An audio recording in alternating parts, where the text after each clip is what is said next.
सर्व समतावासियांनी 6 तारखेला जिल्हाधिकारी यांना निवेदन दिलं होतं आणि त्या निवेदनात आम्ही त्यांना स्पष्ट असा इशारा दिला होता की 15 तारखेपर्यंत श्री गणेश विसर्जन विहीर हे सुधीरांना घर या समोरचा जो रस्त्याचं काम चालू झालं होतं, गेली 2 महिन्यापासून ते काम बंद पडलं होतं।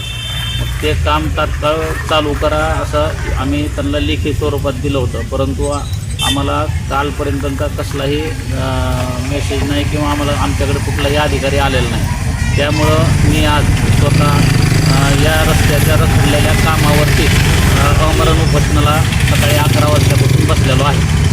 मागणी काय?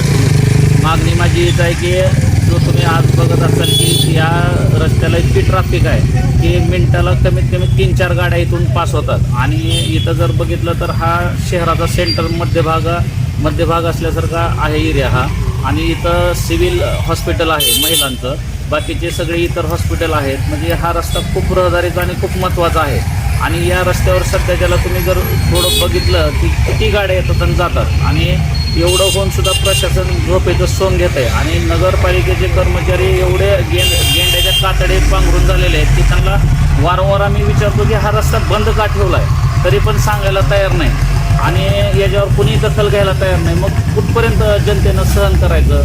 आज तुम्ही फुफ्फुसाचे सगळे त्रास होतात लोकांना, आज एवढी धूळ उडते इथं की नागरिक त्रस्त झालेत आणि सगळे सिनियर सिटीजन आहेत। माझ्या मित्राच्या आईला तर अक्षरशः डॉक्टरांनी शेतात जाऊन राहण्यासाठी सांगितलं, कारण का ह्याच रस्त्याला घर आहे त्यांचं आणि त्यांना फुफ्फुसाचा त्रास झाला, श्वसनाचा त्रास व्हायला लागला आहे आणि असंख्य लोकांना इथं येता जाता एवढा त्रास होतो की मी स्वतः त्या अधिकाऱ्यांना आपल्या माध्यमातून आव्हान करतो की कलेक्टर साहेबांनी आणि CO मॅडमनी या रस्त्यावर 5 मिनिट फक्त उभारून दाखवावं, म्हणजे यांना कमीत कमी जाणीव तर होईल की मध्यमवर्गीय लोकांना होणारा त्रास काय असतो तो। आणि आता हा रस्ता कसल्याही हालतीत त्यांनी तात्काळ चालू करावा, आमची एवढीच मागणी आहे। आम्ही कुठलंही बाकीच्या असं नवीन रस्ता वगैरे म्हणत नाही, कारण का ऑलरेडी हा रस्ता मंजूर झालेला आहे आणि रस्ता मंजूर होऊन काम चालू झालं आणि पुन्हा अर्ध्यातच काम थांबवलंय। मग याच्या मागं नेमकं कोण आहे, म्हणजे प्रशासन कुणाच्या दबावाखाली काम करतंय का, हे सुद्धा त्यांनी काय ते स्पष्ट सांगावं जनतेला।